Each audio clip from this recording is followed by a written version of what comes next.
વાલીઓના હિતમાં રાજ્ય સરકારે લીધો છે મોટો નિર્ણય। રાઇટ ટુ એજ્યુકેશન અંતર્ગત પ્રવેશ મેળવવાની તારીખ લંબાવાઈ છે।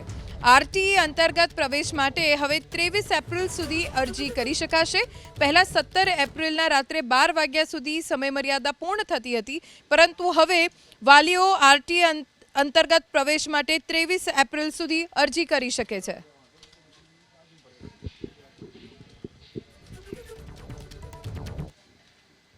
વાલીઓના હિતમાં રાજ્ય સરકારે લીધો છે મોટો નિર્ણય। રાઇટ ટુ એજ્યુકેશન અંતર્ગત પ્રવેશ મેળવવાની તારીખ લંબાવાઈ છે। આરટીઈ અંતર્ગત પ્રવેશ માટે હવે 23 એપ્રિલ સુધી અરજી કરી શકાશે। પહેલા 17 એપ્રિલના રાત્રે 12 વાગ્યા સુધી સમયમર્યાદા પૂર્ણ થતી હતી, પરંતુ હવે વાલીઓ આરટીઈ અંતર્ગત પ્રવેશ માટે 23 એપ્રિલ સુધી અરજી કરી શકે છે।